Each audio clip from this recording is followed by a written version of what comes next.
अस्सलाम वालेकुम रहमतुल्लाहि व बरकातुहू। कैसी है हमारी सोनी सोनी यूट्यूब फैमिली। हम लोग भी यहाँ पे ठीक ठाक, हम लोग नहीं, मैं यहाँ पे ठीक ठाक हूँ और नाज़िर भी वहाँ पे ठीक ठाक है और आप लोगों को हंसता बसता रखे, आमीन। जैसा कि आप लोगों को पता था कि मैं रियाद आ गया हूँ क्योंकि यहाँ पे थे इंटरव्यूज़, नौकरी तो करनी है ना। सो इंटरव्यूज़ भी डन हो गए हैं, वहाँ पे भी वेट कर रहा हूँ नतीजे का। जैसे आप लोगों को बताया है कि पोजीशन जो होती हैं थोड़ी सी, जो हायर पोजीशन होती हैं, वो थोड़ा सा टाइम लगता है चीज़ों को। सो अब ये है कि मुझे बैक टू जद्दा दोबारा जाना होगा क्योंकि वहाँ भी एक इंटरव्यू है और वहाँ से मैं लेकर आऊँगा अपनी प्यारी सी शहज़ादी को, जो आप लोगों की भी शहज़ादी है, वो है नाज़िर जी। तो इंशाल्लाह वहाँ से नाज़िर जी को लेकर आएंगे और फिर नेक्स्ट वीक से इंशाल्लाह जो कमिंग वीक आ रहा है उसमें से आपको रोज़ एक व्लॉग मिलेगा। मैं तो नाज़िर को तो दो व्लॉग बना दिया करो, मगर एक व्लॉग इज़ इनफ। एंड बाकी ये है कि मौसम जहाँ जो मौसम चल रहा है रियाद का, वो है 16-17। आज बारिश भी हुई थी और काफ़ी सर्दी हो गई यहाँ पे और मौसम बहुत अच्छा हो गया माशाल्लाह। रात को मस्त ज़बरदस्त मौसम माशाल्लाह से। और ये है कि मैंने कहा सोचा आप लोग को अपडेट दे दूँ कि इधर क्या हो रहा है। और बाकी ये है कि नाज़िर क्या कर रही है, नाज़िर क्या कर रही है, तो हम नाज़िर की तरफ जाते हैं कि वो क्या कर रही हैं, क्या खा रही हैं, क्या पी रही हैं, क्या कर रही हैं। हैं मोहम्मद की भी मौजें हैं। मोहम्मद कहाँ है? आप ही कहाँ हैं? आप ही कहाँ हैं? आप ही सबको बुलाओ, सबको लेकर आओ, होमवर्क कर लो बैठ के। क्या हुआ, क्या हुआ? बस यही काम है, चिजियाँ खाई जा रही हैं, चिजियाँ खाई जा रही हैं।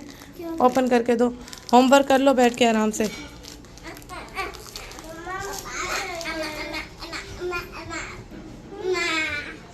लो प्लेट में डाल के दो, प्लेट में जाओ, प्लेट में डालो। अस्सलाम वालेकुम मेरी सारी सोनी सोनी यूट्यूब फैमिली, कैसी है? अल्हम्दुलिल्लाह हम लोग भी हैं ठीक ठाक और आप लोग भी होंगे ठीक ठाक। अल्लाह ताला सबको ऐसे अपने अपने घरों हंसता बसता मुस्कुराता खुश शराबाद रखे, आमीन। अच्छा जी, जैसे कि आप लोगों को पता है कि मैं अम्मी के घर आई हुई हूँ और आदिल साहब चले गए थे नेक्स्ट डे ही, क्योंकि आदिल साहब के वहाँ थे 2 इंटरव्यू और आदिल साहब वो वहाँ देने चले गए थे। तो अब फिर यहाँ कंपनी के एक सिलसिले में आदिल साहब ने आना है वापस। तो बस इंशाल्लाह आएंगे तो फिर ही हम जाएंगे और तब तक हम यहाँ अम्मी के घर हैं। मौजें चल रही हैं बच्चों की, हैं मज़े चल रहे हैं नानी के घर। और जैसे कि ये बोल रहे हैं पीछे से जी जी, मैं आप लोगों को बैक कैमरे से दिखाती हूँ ये बैठे कहाँ पे हैं।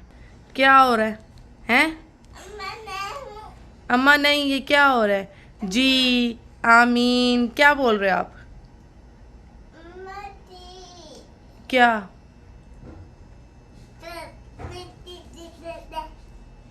आप भी प्लेट में डालो ना, प्लेट में क्यों नहीं डाले?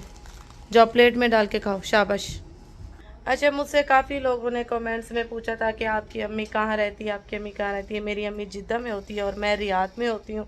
मैं शादी के 2 ईयर बाद ही चली गई थी रियाद, तो बस जिद्दा आती रहती हूँ और मेरी सिस्टर सब इधर ही होती हैं। यहाँ पे आके रेस्ट, आराम, सुकून या मौजें करके, लाइक पाकिस्तान की तरह लोग पाकिस्तान जाते हैं, लोगों का मायका जो है ना पाकिस्तान होता है, तो यहाँ से पाकिस्तान जाते हैं छुट्टियों में। लेकिन मेरी जब छुट्टियाँ होती हैं मैं सीधा रियाद से आती हूँ जिद्दा।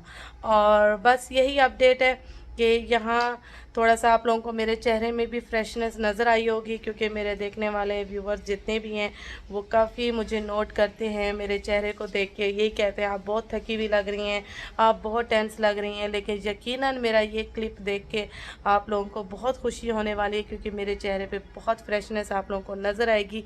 क्योंकि इधर वहाँ ये होता था कि अहमद के साथ, इनकी स्कूल की रूटीन के साथ काफ़ी, और अदील की तबीयत के बाद काफ़ी मैं डल हो गई थी, काफ़ी तक। जी, मैं जा रही हूँ अम्मी के साथ बकाले पे। अम्मी को खाना है मेरे हाथ का जो है ना पास्ता, ओवन वाला। आज अम्मी को बना के दूंगी पास्ता। आप कहाँ जा रहे हो? आप बैठो, आप कहीं नहीं जाओगे मेरे साथ, ओके? अभी रेडी हो रहे हैं जाने के लिए। सही बात है, नानी के घर किसी की नहीं। मोहम्मद उतर गए हैं नीचे।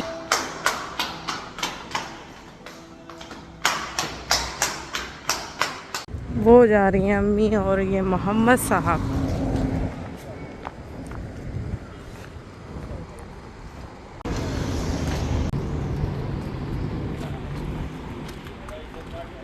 मोहम्मद कहाँ जा रहे हो? हवा कितनी अच्छी चल रही है। मोहम्मद कहाँ जा रहा है? चीजी लेने। एक चीजी हाथ में पकड़ी हुई है।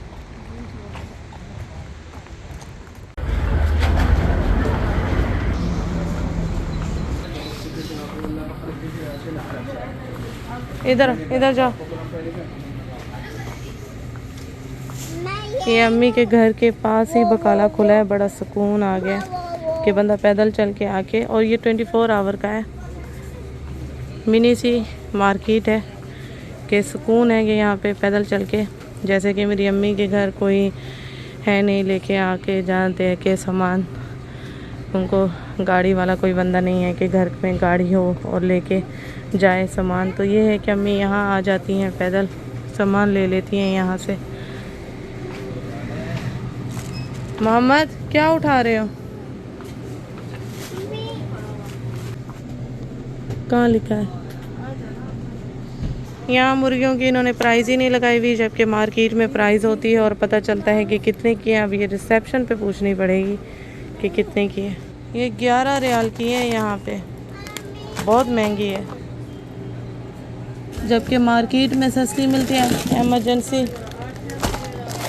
11, ये कितने की है? 26 रियाल की। छोटी 11 रियाल की है, 2 लेनी पड़ेंगी। हाँ, 2 लेने के बजाय एक ही हिसाब बनेगा, यही ले लेते हैं 26 वाली। ये मैंने लास्ट टाइम पांडा से कितने की उठाई थी? सस्ती 16 की उठाई थी। ये कितने की है? ये 10 की है। ये 2 ले लेते हैं। यही होता है कि घर के पास मार्केट हो छोटी सी तो मजबूरी से चीज़ें उठानी ही पड़ती है बंदा, वरना मार्केट पांडा कारपोर जाए तो सामान ये सही रीज़नेबल प्राइस में पड़ जाता है। बस आपको लेनी है कार, और ये जो है ना, कितने की है ये कार? कम हादा हाँ, 5 ये वाली चाहिए। ब्लू लेनी है, रेड भी है। चलो हम आ गए और अम्मी का ख़र्चा करवा के मैं आ गई पास्ते के चक्कर में। अम्मी का 140 रियाल का ख़र्चा करवा के आ गई मैं, और यही होता है भाई।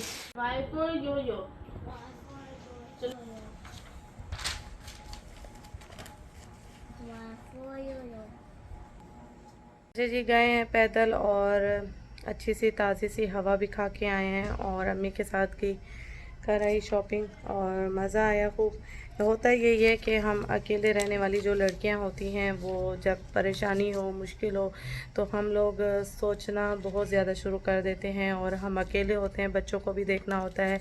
फिर यही बात है कि हम लोग जो है ना, खाना भी खुद ही देखना होता है, घर को भी खुद ही देखना होता है, हस्बैंड को भी देख रही होती हैं, तो हमारे ऊपर जो है ना, यहाँ माइंड में प्रेशर बहुत ज़्यादा हम लोग ले लेते हैं। और साथ में अगर इस तरह के हालात चल रहे हो, साथ में टफ़ हालात, परेशान जॉब का सिलसिला इस तरह से चल रहा हो, तो हम जो है ना ज़्यादा टेंस हो जाती हैं। मैं कहती हूँ जो जॉइंट फैमिली में होती हैं वो बहुत अच्छा होता है उनके लिए मैं कहती हूँ कि हैंडल करना, इन सब चीज़ों को फेस करना, जो जैसे कि जॉब का सिलसिला हमारे साथ जैसे चल रहा है, हालात जैसे चल रहे थे हमारे साथ, तो वही चीज़ है कि इस तरह की सिचुएशन में जॉइंट फैमिली में मैं कहती हूँ कि नहीं फ़ील होता है ज़्यादा। आप जितने भी परेशान हो, आपकी परेशानी चल रही हो, मैं कहती हूँ जो अकेले बंदे को सब फेस करना पड़ता है तो वो बहुत ज़्यादा मुश्किल है। जिस तरह मैं वहाँ अकेली थी, मेरे ऊपर मुझे जो है ना सोचों की काफ़ी वो हो रही थी, डिप्रेशन में मैं जा रही थी, जैसे कि टेंस ले रही थी, छोटी छोटी बातों को मैं सोच रही थी, जिस तरह से बच्चों को भी लेके चल रही थी, तो मैं काफ़ी थक चुकी थी। तो वही चीज़ है कि जो जॉइंट फैमिली में रहते हैं ना, उनकी ये हालत इतनी नहीं होती है, क्योंकि आपसे बात करने वाले लोग होते हैं, आपकी परेशानी को बांटने वाले लोग साथ होते हैं, तो ये परेशानी थोड़ा सा कम हो जाती है। आपकी अपनी पर्सनल जो परेशानी होती है वो कम हो जाती है, आपकी पर्सनल जो सोच में चीज़ें चल रही होती हैं वो कम टाइम मिलता है। तो मैं कहती हूँ कि वाकई ही आसपास रिश्तों का होना, लोगों का होना बहुत ज़रूरी है लाइफ में। अकेले आप कब तक रहोगे, आप अकेले कब तक खुश रह सकते हो, अकेले आप कब तक इन चीज़ों को फेस कर सकते हो। आखिर एक न एक दिन आप थक ही जाते हो। आपको फ्रेश होने के लिए रिश्ते चाहिए होते हैं, आपको फ्रेश होने के लिए लोग चाहिए होते हैं, आपको साथ चाहिए होता है सबका। हस्बैंड के अलावा भी और रिश्ते चाहिए होते हैं आप लोगों को। कि यहाँ रिलैक्स हुई हूँ, दिमागी सुकून मिला है मुझे, जिस्मानी सुकून मिला है, मैं रिलैक्स हुई हूँ, फ्रेश हुई हूँ। तो वाकई ही रिश्ते हमारे लिए बहुत ज़रूरी हैं, चाहे वो रिश्ते ससुराल के हों, चाहे वो रिश्ते मायके के हों। हमारे लिए सारे रिश्ते ही बहुत ज़रूरी हैं। आपकी ज़हनी सुकून के लिए भी कुछ होती हैं रंजिशें हैं, वो हर रिश्ते में चलती हैं, बहन भाइयों में भी चलती हैं, ससुराल में भी नोक झोंक होती है। लेकिन मैं कहती हूँ कि उन सब को इग्नोर करके, उन सब को जो है ना, उन सब रिश्तों के लिए जो ऊंच नीच बातें होती हैं, टेंशनें होती हैं, उसके लिए गूंगा बहरा अंधा हो के आप सब इग्नोर करके आप सबके साथ रहें, सबके साथ निभाएं। वो इसलिए कि दिमागी सुकून के लिए। और मैं यहाँ आके कितनी रिलैक्स हूँ, ये आप लोगों को मेरे फेस से लग रहा होगा। अच्छा जी, यहाँ अहमद साहब के जो है ना काफ़ी मौजें चल रही हैं। अहमद साहब जो है ना यहाँ मुझसे काफ़ी दूर, क्या मीलों दूर हैं। और जब से मैं आई हूँ ये बहनों के हाथ में ही है, बच्चों के हाथ में, कज़नों के हाथ में, और अम्मी के साथ ही सो रहे हैं, अम्मी के साथ ही उठ रहे हैं, और बस यही है। और बच्चे यहाँ होमवर्क डेली कर रहे हैं। ये जो है ना यहाँ पे सोते हैं और उठते हैं, बस यही काम है इनका, और दूध पीते हैं। अच्छा जी, एक दो कमेंट्स आए थे मेरे पास कि आपको जॉब क्यों नहीं मिल रही सऊदी अरब में। देखिए, सऊदी अरब में जॉब्स मिल जाती हैं, डिपेंड करता है कि आप किस पोजीशन में जॉब अप्लाई कर रहे हैं। देखिए, यहाँ पे जो सेल्स मैन हैं, सेल्स रैप हैं, क्योंकि मैं रिलेटेड टू एफएमसी सेक्टर से हूँ, सेल्स से हूँ, प्योरली सेल्स और मार्केटिंग से हूँ। तो यहाँ पे जो सेल्स जो मैनेजमेंट लेवल जो सेल्स की होते हैं, सेल्स मैनेजर हो गया, नेशनल सेल्स मैनेजर हो गया, सेल्स डायरेक्टर हो गया, ये जितनी लेवल्स जो कमर्शियल डायरेक्टर, कमर्शियल मैनेजर जो भी हैं, इनकी जो पोजीशंस होती हैं बहुत लिमिटेड होती हैं कंपनीज़ में। तो उसमें क्या होता है कि जाहिर सी बात, अगर 40 सेल्स रैप होंगे, सेल्स मैन होंगे, तो उसमें से 2 या 3 जो है उनके मैनेजर्स होते हैं। तो उनके जॉब्स जो है ना वो लिमिटेड होती है मार्केट में। तो आपको रेफरेंस निकालना पड़ता है। जो जॉब्स सारी होती हैं वेबसाइट, जैसे मुख्तलिफ वेबसाइट्स हैं, bat.com है, गल्फ टैलेंट है, लिंक्डइन है, तो ये सब वेबसाइट के थ्रू हम अप्लाई करते हैं। तो उसके हिसाब से हमको इंटरव्यूज़ कॉल्स के अप्लाई आता है। उसमें सऊदीशंस भी हैं, सऊदी को ज़्यादा पहले तरजीह देते हैं। तो इसमें डिपेंड करता है कि आपको, इसलिए जॉब जो इतनी आसानी से नहीं मिलती, मगर ये कोशिश यही है, दुआ यही है कि इंशाल्लाह ताला जॉब इंशाल्लाह मिल जाएगी। Thank you.